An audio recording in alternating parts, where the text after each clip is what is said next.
स्थापित करना है। तो आइए लाइव काव्य पाठ की इस श्रृंखला में जुड़ते हैं कुछ और कवियों के साथ। इसी के साथ मैं आमंत्रित करना चाहूंगी सुषमा मल्होत्रा जी को, जो न्यूयॉर्क से हमारे साथ जुड़ चुकी हैं। स्वागत है सुषमा मल्होत्रा जी। सुषमा मल्होत्रा जी बहुआयामी प्रतिभा की धनी है तथा हिंदी एवं अंग्रेजी दोनों भाषाओं में लिखती है। इस मंच पर आपका स्वागत करती हूँ। बहुत बहुत धन्यवाद शिवांगी, डॉक्टर शिवांगी, आपको इस तरह मेरा आमंत्रण करने के लिए और मेरा परिचय देने के लिए। मैं सभी श्रोतागण एवं संयोजकों का तहे दिल से जी हमसे जुड़ने में उन्हें कुछ समय लग रहा है, तब तक आइए सुषमा मल्होत्रा जी। हाँ जी, मैं जुड़ी हुई हूँ, आप मुझे सुन सकती हैं?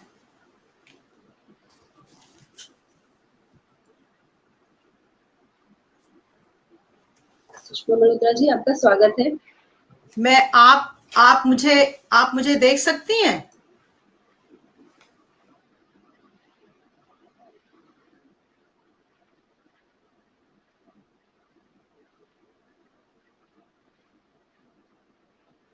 दर्शकगण जो हमारे साथ जुड़ रहे हैं और अपनी प्रतिक्रियाएं दे रहे हैं, आप सबका बहुत बहुत आभार एवं धन्यवाद। आप सबका स्वागत करती हूँ।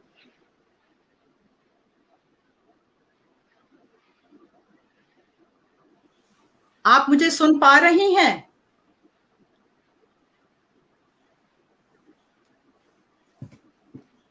मैं जुड़ी हुई हूँ आपके साथ।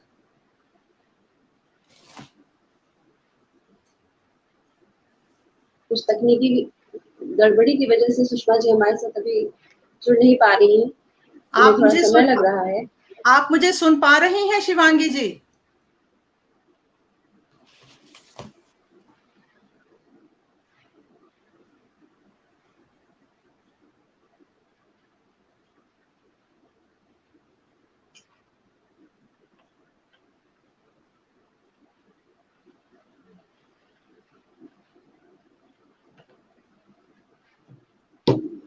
आपका स्वागत करती हूँ मैम। आप मुझे सुन पा रही हैं? मैं बोल रही हूँ।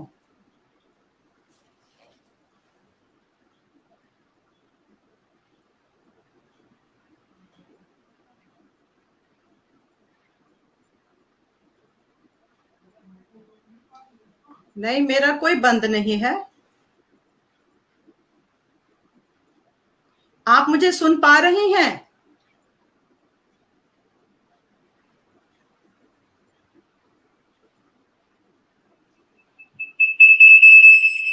आप मुझे सुन पा रही हैं?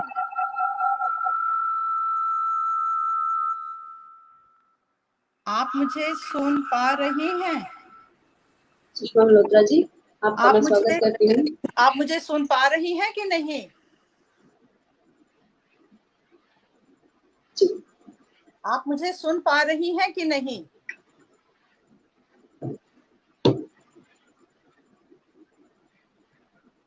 मेरा माइक्रोफोन ऑन है, मैं बोल रही हूँ।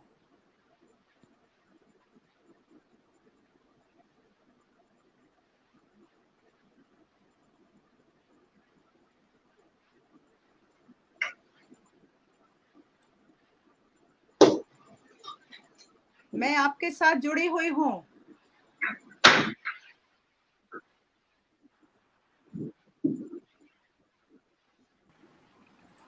सुषमा जी आप पढ़िए। मुझे लग रहा मैं बोल रही हूँ, आपको सुनाई दे रहा है?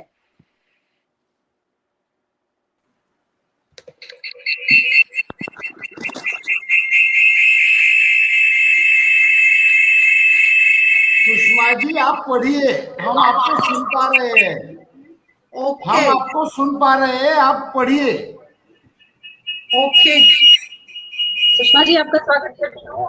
कृपया अपनी रचनाएं हमारे साथ साझा करें। ओके, मैं सभी श्रोतागण एवं संयोजकों का तहे दिल से आभार प्रकट करती हूँ। मुझे माँ भारती कविता महायज्ञ में आमंत्रित करने के लिए और मुझे कुछ समय के लिए अपनी कविता पाठ कर अपनी ओर से उस महायज्ञ में स्मिता डालने का अवसर प्राप्त हुआ। अभी मुझे आप फिर से बता दीजिए, आप मुझे सुन पा रहे हैं कि नहीं? जी मैम सुन पा रहे हैं। Thank you, that's all. शुरू करें। थैंक यू जी। मैं सबसे पहले सरस्वती माँ का आशीर्वाद प्राप्त करने हेतु अपनी कुछ पंक्तियों से अपना कविता पाठ आरंभ करती हूँ कि माँ शारदे वरदे, माँ शारदे वरदे वीणा वादिनी, मेरे मन में मधुर ध्वनि भर दे। माँ शारदे वरदे वीणा वादिनी, मेरे मन में मधुर ध्वनि भर दे, हर संशय को जन जन से दूर कर दे। माँ शारदे वरदे।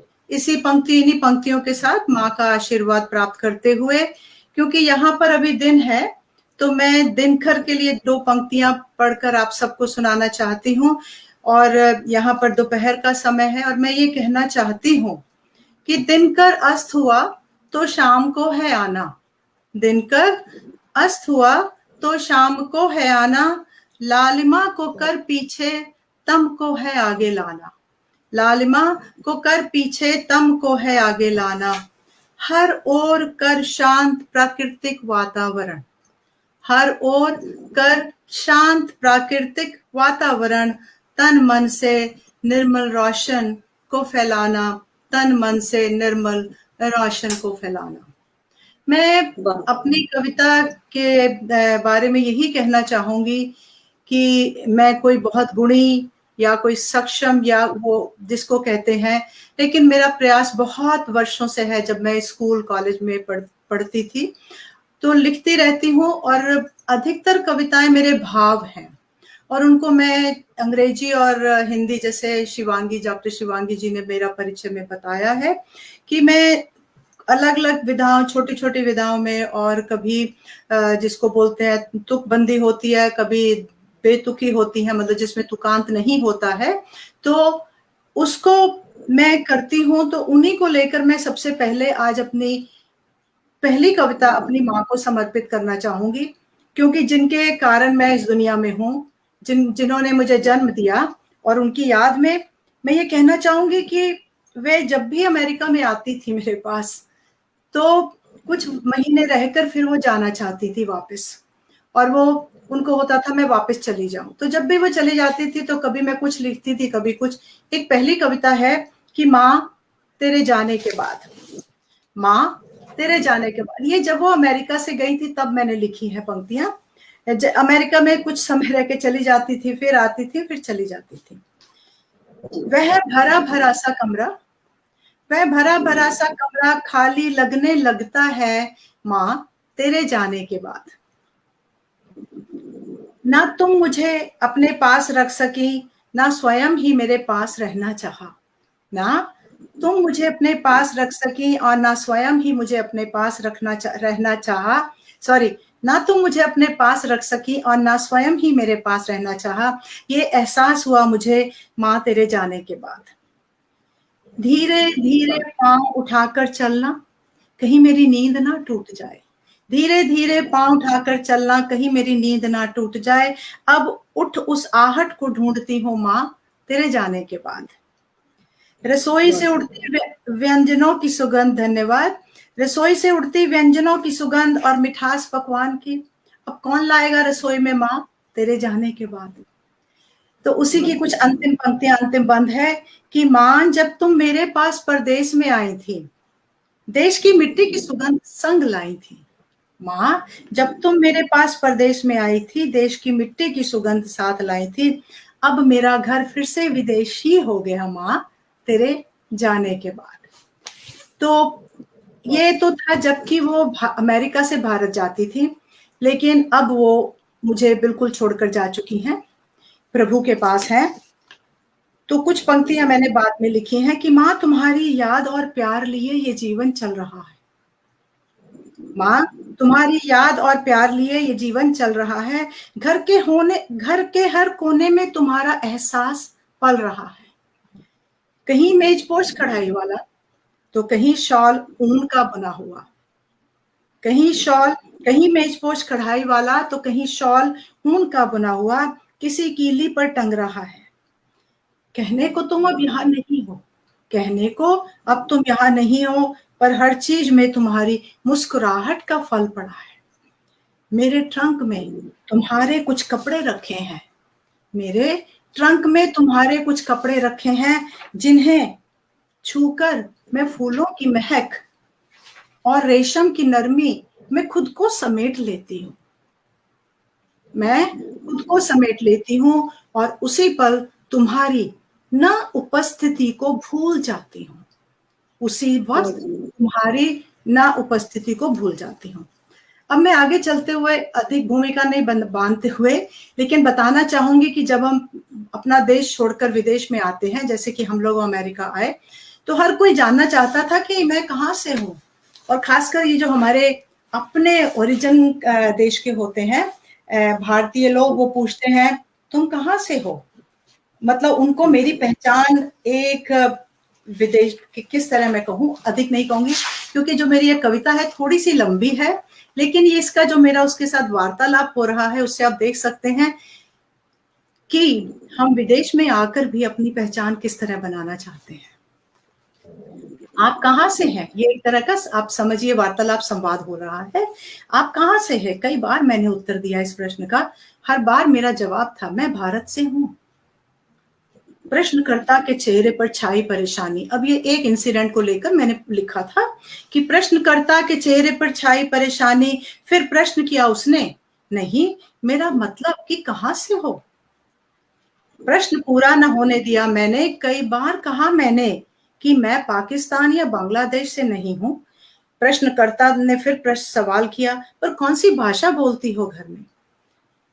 मेरी भाषा, और मैंने उत्तर दिया मेरी भाषा घर घर घर में भिन्न भिन्न समय पर भिन्न भिन्न व्यक्तियों के साथ भिन्न भिन्न होती है, पर हिंदी है मेरी मातृभाषा, पर हिंदी है मेरी मातृभाषा।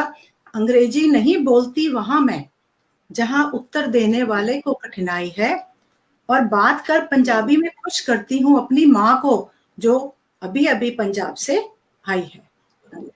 मुस्कुराहट आ गई प्रश्नकर्ता के चेहरे पर। कहा, ओ तो यूं कहो तुम पंजाबिन हो। लगा मुझे जैसे मुझ पर उंगली उठाई जा रही है, किसी गुनाह की सजा सुनाई जा रही है कि तुम तो भारतीय हो ही नहीं। अरे इतनी बड़ी भूल कैसे होगी, सोचने समझने में कहाँ त्रुटि रह गई। तत्पश्चात मुझसे कोई प्रश्न न पूछा गया। शायद प्रश्नकर्ता मेरी असलियत जान गया। वह पहचान गया कि मैं उस भाषा से अपरिचित हूँ जिस भाषा से वह स्वयं परिचित है। चीख कर मैं कहना चाहती थी कि जन्म मेरा भारत के एक शहर में हुआ जिसे पंजाब का हिस्सा माना जाता है। होश संभाला उत्तर प्रदेश में, ससुराल मेरी महाराष्ट्र में, पति के बहन भाई दिल्ली राजस्थान में, कुछ वर्ष बिताए मैंने पति संग हिमाचल प्रदेश में, और मेरी पहचान की जा रही है मेरे राज्य से। मैंने स्वयं को सदा देश संग जोड़ा, पर लोगों ने मुझे कई हिस्सों में तोड़ा। उत्तर की हो या दक्षिण की, पूर्व की हो या पश्चिम की, कौन सी भाषा बोलती हो, क्यों नहीं पहचान बनती हमारी अपने देश से। विदेशी पहचाने मुझे हिंदुस्तानी के रूप में, पर हिंदुस्तानी पहचाने मुझे मेरे राज्य के नाम से। क्यों, क्या कारण है? अरे क्यों, क्या कारण है? मेरी पहचान मेरा देश है, हिंदुस्तान ही मेरा परिवेश है। राज्य और उसकी भाषाएं आती है देश के पश्चात में। 21वीं अब तो सदी है, अब तो 21वीं सदी है, अब तो होश में आ जाओ। क्या रखा है भाषावाद में, क्या रखा है भाषावाद में।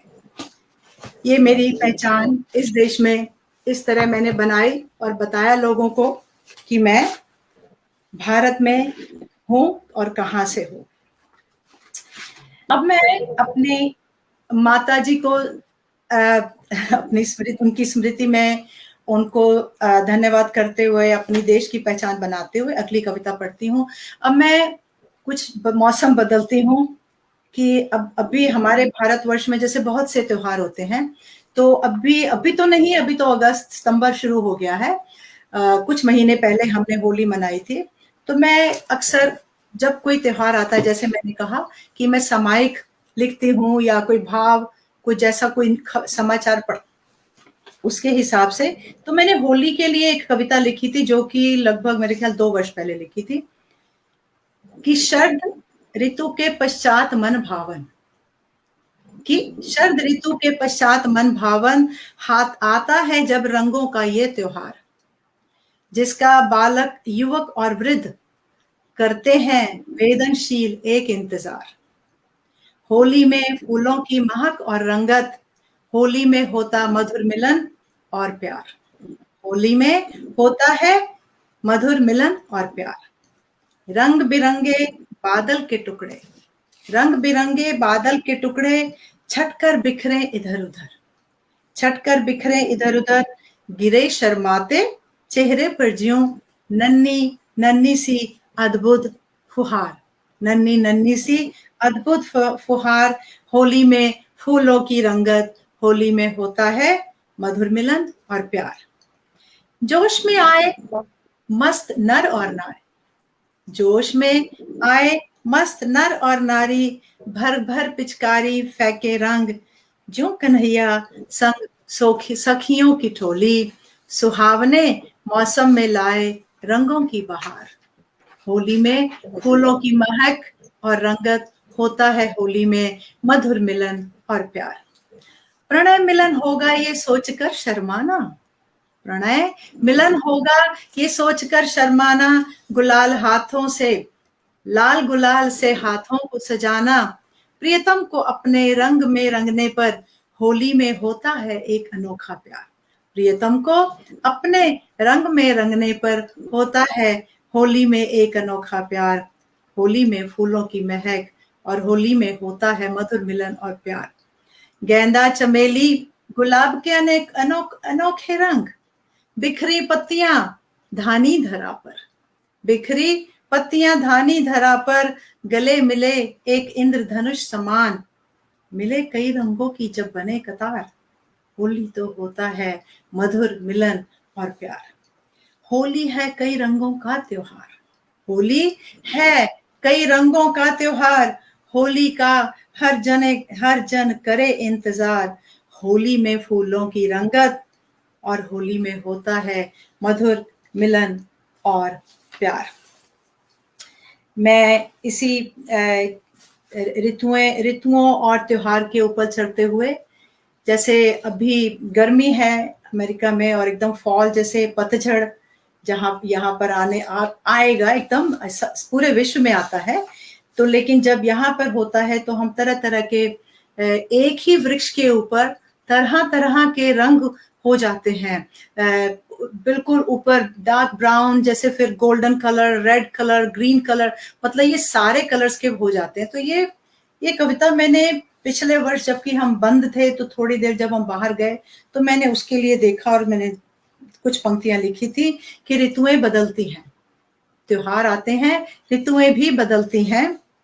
अभी अभी ग्रीष्म गया, अभी अभी ग्रीष्म गया और पतझड़ है आया, बाहर देखो कितने रंगों को है साथ लाया, बाहर देखो कितने रंगों को है साथ लाया, तुम्हें ढूंढ रही हूँ। अब इसमें आप मेरे भाव देखिए कि तुम्हें ढूंढ रही हूँ किस रंग को मैं देखूं, तुम्हें ढूंढ रही हूँ किस रंग को मैं देखूं, किस रंग में मैं तुम्हें पा जाऊंगी। फिर स्मार्ट तुम देखते हो, करीब जाती हो तुम छुप जाते हो, तुम्हारी मुस्कुराहट की खोज में हर पत्ते को मैं स्पर्श करती हूँ, तुम्हें वहां न पाकर मैं प्रस्थान करती हूँ।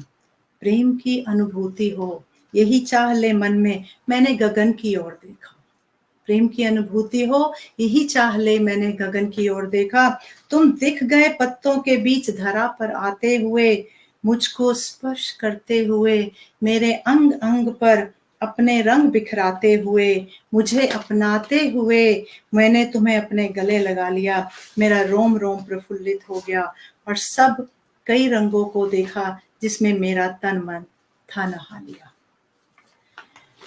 अब मैं आगे बढ़ती हूँ क्योंकि घड़ी की सुइयां बढ़ रही हैं। मैं जनवरी 2020 में पिछले साल भारत में द्वारिका जी गुजरात में गई थी, वहां से आकर ये एक कविता लिखी थी। उसके बाद जो बंद हुआ सबको मालूम है। मेरे कान्हा एक मेरा छोटा सा स्वप्न, आप देख रहे हैं कि मेरे भाव और मेरे विचार और मेरे जिसका भी जो जो मन में आता उसके लिए लिख देती हूँ। वर्षों युगों पहले कान्हा जब छोड़ सब मैं द्वारका आई।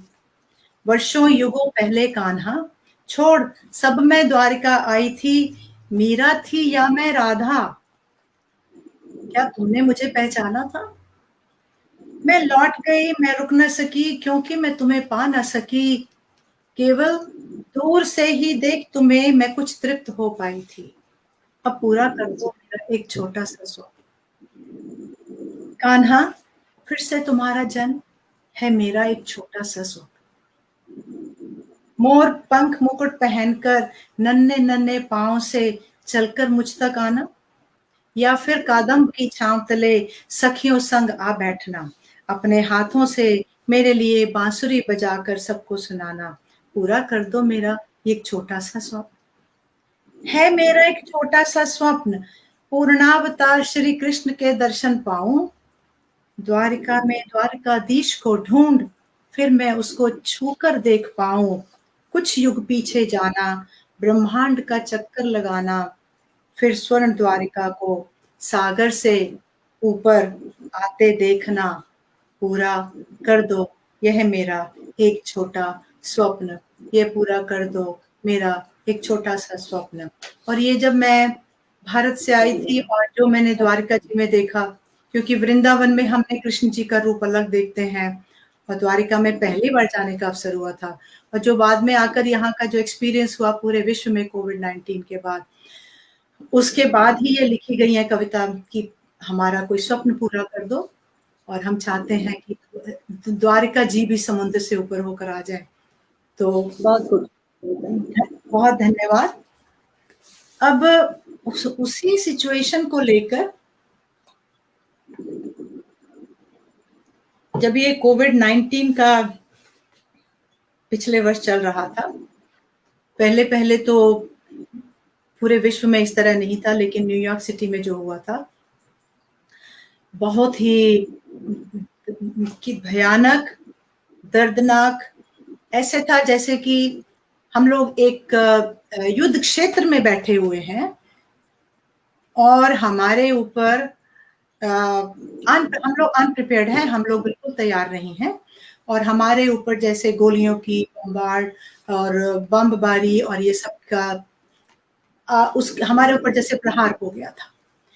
तो अब उसमें से निकल कर आना, उसको लेकर कुछ पंक्तियां मैंने लिखी कि मैं क्या देखूं, क्योंकि न्यूयॉर्क सिटी बहुत बदल गया है। अगर आप लोग कभी आए हैं तो ये वो नहीं रहा जो पहले था। अभी देखिए धीरे धीरे हो रहा है, लेकिन जो मैं अपने शब्दों में आपके सम्मुख प्रस्तुत करती हूँ कि उस प्रकोप के कारण क्या प्रभाव पड़ा, और ये मैं अपने जो मैंने देखा मैं कुछ कहना चाहती हूँ। जी जी जरूर। इमारतें विशालकाय और आलीशान, इमारतें विशालकाय और आलीशान हो गई हैं कितनी खाली और परेशान। ऊंची थी मगर अब दिखती है बौनी सी, ऊंची है मगर अब दिखती है बौनी सी। इन सब को हे रब मैं कैसे देखूं। देखा नहीं जा रहा है, देखा जाता भी नहीं है। बहुत मन दुखी होता है जब हम मैनहट्टन, जो कि एक city of country of rising sky scraper जिसको आप सब कहते हैं कि गगनचुंबी इमारतें और जो भी है, बहुत खाली हो गया है। आप डाटा पढ़िए तो मालूम होगा। सो इन सबको हे रब मैं कैसे देखूं। उत्सव और रौनक इस शहर की, उत्सव और रौनक इस शहर की है प्रतिष्ठित, है प्रसिद्ध विश्व भर में। वे असामयिक कहाँ गुम हो गई, अब उन सुंदर दृश्यों को मैं कैसे देखूं, अब उन सुंदर दृश्यों को मैं कैसे देखूं। बच्चों की प्यारी प्यारी किलकारियां, सदा खिलखिलाते और मुस्कुराते हुए चेहरे, सब जा छिप गए घरों के भीतर। बच्चों की प्यारी प्यारी किलकारियां, सदा खिलखिलाते और मुस्कुराते चेहरे, सब जा छिप गए घरों के भीतर। बाहर निकले तो ही मैं उनको देखूं। कितने मौसम, कितनी ऋतुएं बदली, बसंत, ग्रीष्म, पतझड़ व शीत, सबका रहा एक सहमा सा वातावरण, सबका रहा सहमा सा वातावरण। जीने की चाह इसमें अब मैं कैसे देखूं।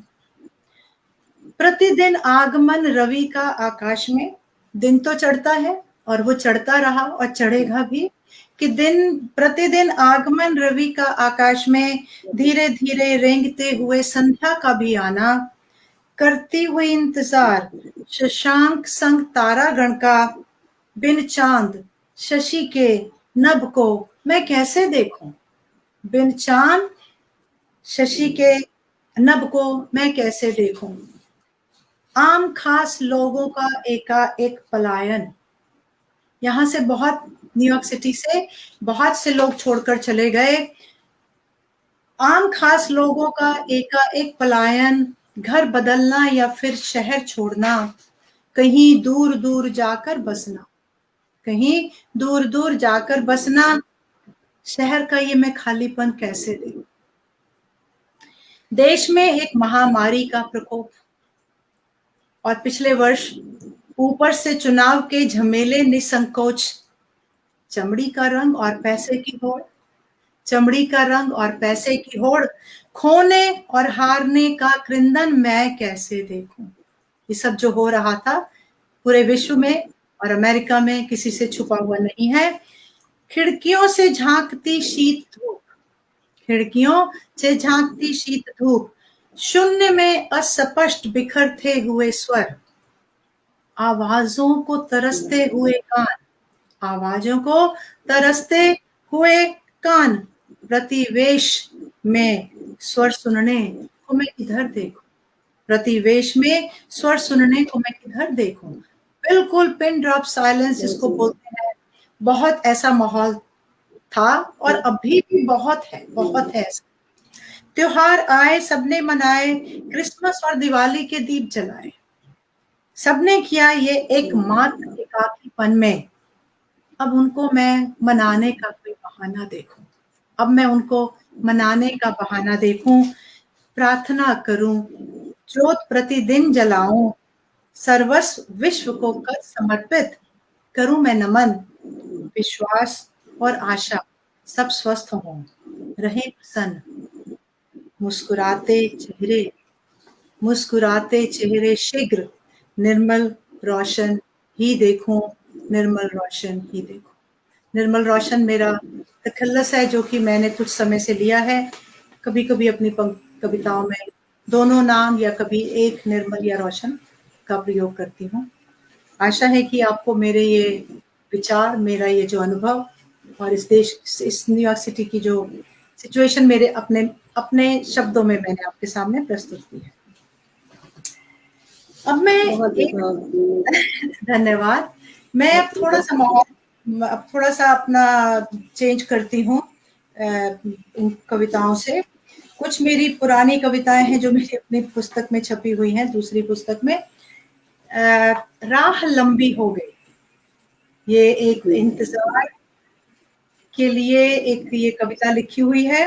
राह लंबी हो गई, हम लोग कुल्लू में जब हिमाचल प्रदेश में रहते थे, तेरे इंतजार में शाम ढलने से पहले, तेरे इंतजार में शाम ढलने से पहले धुंधली पड़ गई पेड़ों के साए जो छोटे थे अभी तक, धुंधलों के साए जो छोटे, धुंधली पड़ गई पेड़ों के साए जो छोटे थे अभी तक, स्याह होकर और लंबे हो गए। रोशनी जो छितरा रही थी यहीं कहीं, रोशनी जो छितरा रही थी यहीं कहीं, घने होते पेड़ों में कहीं गुम हो गई। थक कर निगाहें भी पथरा गईं, थक कर निगाहें भी पथरा गईं, पलकों ने झपकना छोड़ दिया, हाथ पांव शिथिल हो गए, सांस भी सर्द सी लगने लगी, मुझे क्यों एक कमी महसूस होने लगी। मैं तेरी याद में छटपटाने लगी, मैं तेरी याद में छटपटाने लगी, एक आहट के इंतजार में कुछ स्वयं ही गुनगुनाने लगी। तुम्हें देखने तुम्हें पाने की इच्छा में, तुम्हें देखने तुम्हें पाने की इच्छा में सड़क पर कई बार जाकर, सड़क पर कई बार जाकर मुड़कर एकांत में आने लगी। उस राह को देखा मैंने कई बार, उस राह को देखा मैंने कई बार, जिस पर से तेरे आने का था इंतजार। वह राह घटने को ही थी नहीं, वह राह घटने को ही थी नहीं, तुम्हारा कोई मिला न सुराग। कई मोड़ और बढ़ गए, कई राहें और जुड़ गई, और सब मिलकर एक राह और लंबी हो गई, सब मिलकर एक राह और लंबी हो गई। और धन्यवाद। बहुत सुंदर।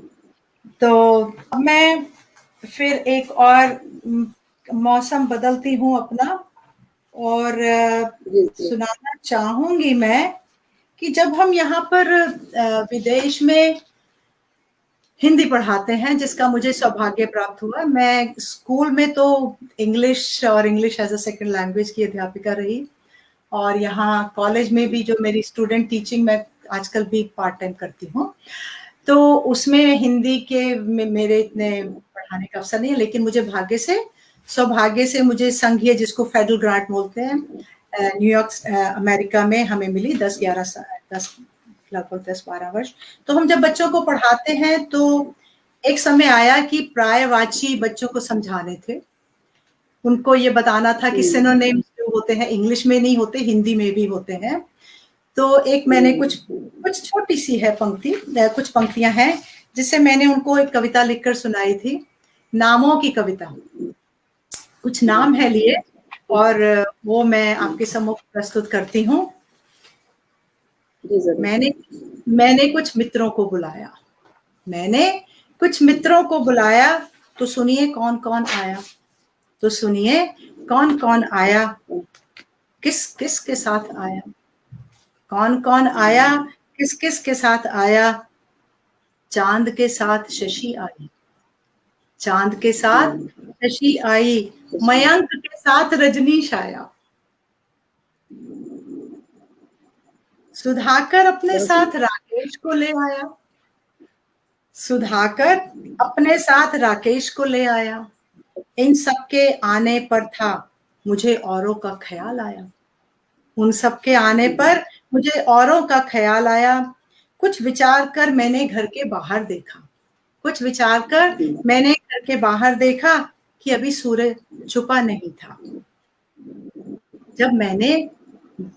जब भास्कर के साथ आया दिवाकर, जब भास्कर के साथ आया दिवाकर, रवि के संग आ गया था दिनकर। रोशनी ने चारों ओर पंख फैलाए, रोशनी ने चारों ओर पंख फैलाए। जब आदित्य और प्रभाकर भीतर आए, जब आदित्य और प्रभाकर भीतर आए। इन मित्रों के साथ मैं सुबह शाम रहती हूँ, और इसीलिए मैं इन नामों की कविता लिखती हूँ, और इसीलिए मैं इन नामों की कविता लिखती हूँ। बहुत सुंदर। शिवांगी जी, आपको कुछ अगर मुझे कहना हो, कोई सलाह देनी हो, बता दीजिए। तो इसी तरह कैसे पढ़ूंगी मैम, आप इतनी अच्छी हैं कि बस सुनते रहने का मन करता है। एक दो पंक्तियां कुछ और रचनाएं हमारे साथ और साझा करिए। हाँ, मैं करती हूँ जी, मैं देख रही हूँ। मैं जैसे मैंने कहा कि मैं अलग अलग विधाओं में लिखती हूँ, तो मैंने एक जैसे शेर भी लिखने थोड़ा बहुत शुरू किया है, माहिया लिख लेती हूँ, और हाइकू में इंग्लिश में लिखती हूँ अक्सर, पर अभी हिंदी में भी कोशिश की है।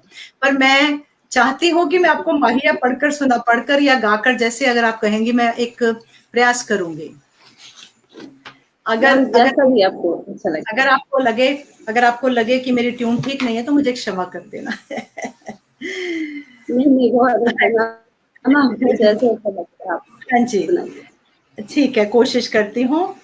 मेरे दिल की आवाज सुन लो, मेरे दिल की आवाज सुन लो, अब दूर क्यों जाना, एक प्रेम की राह चुन लो, अब दूर क्यों जाना, अपना एक प्रेम की राह चुन लो, तुझे मिलने की आस है, तुझे मिलने की आस है, अब तो घर आ जा, एक तेरा ही एहसास है, अब तो घर आ जा, एक तेरा ही एहसास है, सागर का किनारा है, सागर का किनारा है,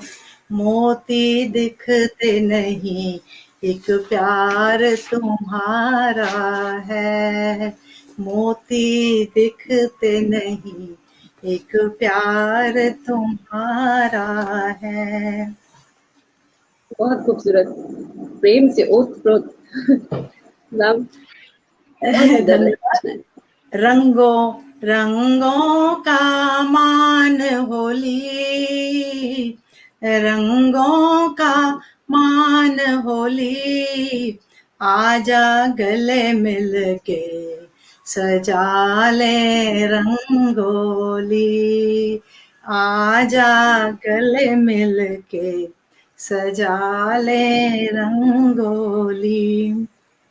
आपको मेरा गीत अभी एक अंतिम पद को सुनना पड़ेगा, बर्दाश्त करना पड़ेगा कि यादों का दर्पण है, यादों का दर्पण है, बचपन के साथी मेरा जीवन अर्पण है, बचपन के साथी मेरा जीवन अर्पण है। बहुत बहुत धन्यवाद आप सबने मुझे मुझे मुझे गीत गाते हुए इसको सुना। तो अब मैं एकदम मैं एक अपनी कुछ पंक्तियां, एक कविता में कुछ पंक्तियां प्रस्तुत करना चाहूंगी।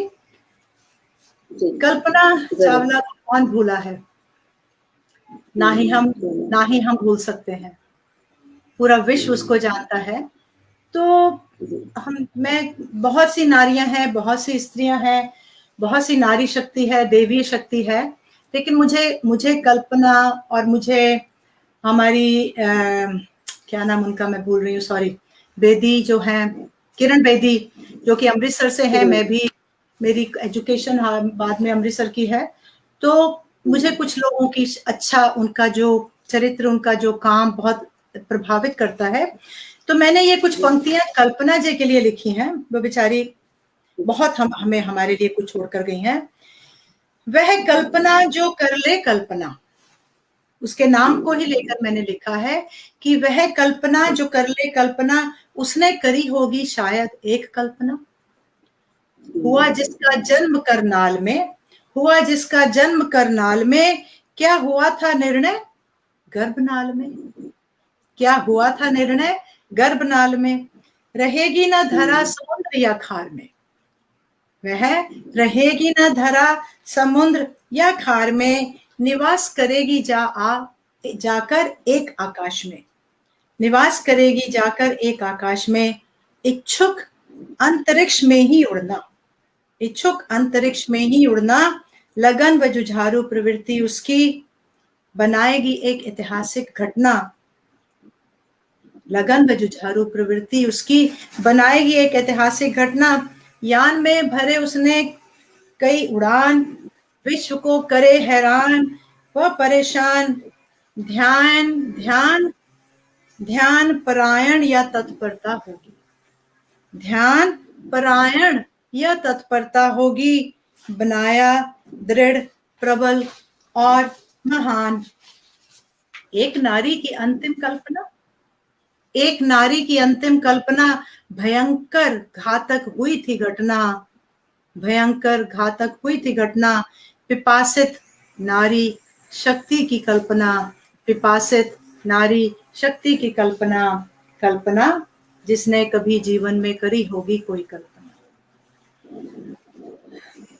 अच्छा, मैं पहले एक पढ़ देती हूँ, मैं समय भी देख रही हूँ, तो पहले मैं हाइकू पढ़ देती हूँ, हाइकू थोड़ा जल्दी पढ़ा जाएगा। जिसके बारे में आप सब तो बहुत गुणी हैं और हिंदी के बहुत बड़े विद्वान हैं। तो शुरू करती हूँ, छोटे छोटे हैं, आई मीन अलग अलग विचार वाले हैं, सॉरी। ताजमहल, ताजमहल सफेद मकबरा, ताजमहल सफेद मकबरा प्रेम प्रतीक। गुरु नानक, गुरु नानक भक्ति भाव से पूर्ण है सूफी कवि। गुरु नानक भक्ति भाव से पूर्ण है सूफी कवि। अब थोड़ा सा डिफरेंट है जो आजकल एनवायरनमेंट के ऊपर हो रहा है। जंगल कटे, जंगल कटे हरियाली निर्जीव, पक्षी बेघर। आप इफेक्ट देख सकती हैं उन्हीं 3 पंक्तियों में। उष्णता बढ़ी, ग्लोबल वार्मिंग, उष्णता बढ़ी, हिमनद पिघले, हिमनद पिघले, भू डूब गई। कृत्रिम मुद्दा, घिनौना प्रदूषण, डूबा मानव, डूबा मानव। प्राचीन युग, धन्यवाद। प्राचीन युग, साधारण जीवन, खुश मनुष्य। प्राचीन युग, साधारण जीवन, खुश मनुष्य। लंबी सड़कें, सक्रिय मानवता, गंतव्य कहाँ? लंबी सड़कें, सक्रिय मानवता, गंतव्य कहाँ? यंत्र मशीन, उसी में आंखें मन, किसका ध्यान? अधीर मन, नीरवता की खोज, अधीर मन, नीरवता की खोज, शांत अभ्यास। इसी के साथ मैं हाइकू को समाप्त करके अपनी एक रचना और पढ़ देती हूँ। हाँ जी, वो है कि ये मैंने वैसे वास्तव में थॉट पहले था, लेकिन पिछले वर्ष इसको पूरा किया था। हमारे देश में, भारत में बहुत कुछ हो रहा है, गलत हो रहा है, नारी के प्रति हो रहा है। यूथ क्या कर रही है, हम लोग क्या कर रहे हैं? हम तो अब बुजुर्गों में आते हैं, आप लोग यूथ में हैं। हम मीन्स मैं अपने आप को कह रही हूँ, मैं और किसी को बुजुर्ग नहीं कह रही हूँ। तो इसका जो टाइटल है, शीर्षक है, तू ध्वज उठा, तू ध्वज उठा। मैं युवकों को समर्पित करते हुए ये कविता पाठ करना चाहूंगी। क्यों है मौन और निशब्द, क्यों है मौन और निशब्द, है डरा और सहमा सा? किसके है वे निशान, क्या पानी या खून था बहा? उन चिन्हों पर क्यों है खड़ा, तू सर अपना झुका? उन चिन्हों पर तू क्यों है खड़ा, सर अपना झुका? तू ध्वज उठा, तू ध्वज उठा, तू ध्वज उठा। जहां बेटियों को पूजते हैं दुर्गा लक्ष्मी समान, जहां बेटियों को पूजते हैं दुर्गा लक्ष्मी समान, उनका रास्ता रोक खड़े हैं आजकल कई हैवान। उनका रास्ता रोक खड़े हैं आजकल कई हैवान। उनकी रक्षा कर, आतंक से लड़, स्वयं को मत गिरा। तू ध्वज उठा, तू ध्वज उठा। जिन्होंने अपनी स्वतंत्रता और पहचान थी खो दी, जिन्होंने अपनी स्वतंत्रता और पहचान थी खो दी, किसके बलिदानों ने दिलवाई फिर है ये आजादी? उन्हें याद कर, उन्हें याद कर, उनके बलिदानों की कीमत चुका। तू ध्वज उठा, तू ध्वज उठा। उनके बलिदानों की कीमत चुका, तू ध्वज उठा, तू ध्वज उठा। एक लाठी के सहारे पर ही वह चलता था, एक लाठी, आप समझ सकते हैं मैं किसका यहाँ पर जिक्र जिसका मैं बता रही हूँ। एक लाठी के सहारे पर ही वह चलता रहा, अपने जीवन का न ध्यान कर देश भर में फिरता रहा। अब उसी लाठी को लेकर संपूर्ण आकाश को उठा, अब उसी लाठी को लेकर संपूर्ण आकाश को उठा। तू ध्वज उठा, तू ध्वज उठा। पृथ्वी के ग्रह पर, पृथ्वी के ग्रह पर हिस्से में जो तेरे धरा आई, उसके प्रतिबंध में रह और अपनी पहचान बना। उसे संभाल कर रख, कर कुछ ऐसा कि और ना घटा। बहुत घट चुकी है, बहुत घट चुकी है पृथ्वी हमारी। कर उसे संभाल कर रख, कर कुछ ऐसा कि और ना घटा। तू ध्वज उठा, तू ध्वज उठा। अपने इर्द गिर्द अंधियारों से अगर तू डरता है, जलाकर प्रेम की अग्नि अनगिनत दिलों में सोई हुई मानवता को कर प्रकाशित दे जगा। तू ध्वज उठा, तू ध्वज उठा। अगर कभी कहीं अचानक से तू गिरे, अगर कभी कहीं अचानक से तू गिरे, कभी न रुकना और न देखना उन पत्थरों को।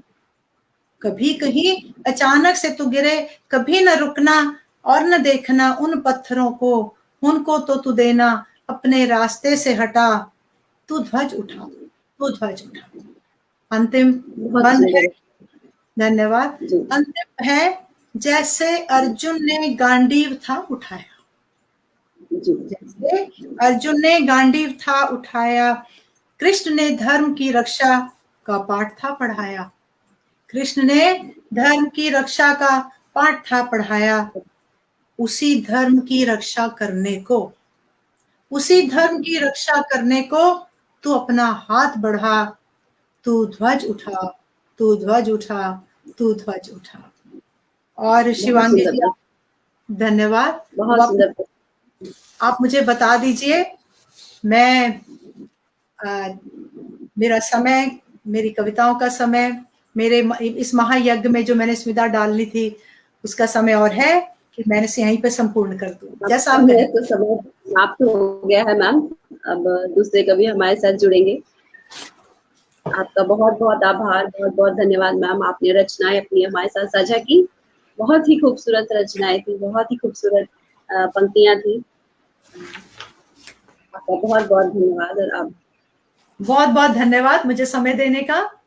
माँ भारती कविता महायज्ञ वालों को, सभी संयोजकों को और सभी संचालकों को और अध्यक्ष डॉक्टर नवल जी को और मैजिक मैन को, थैंक यू।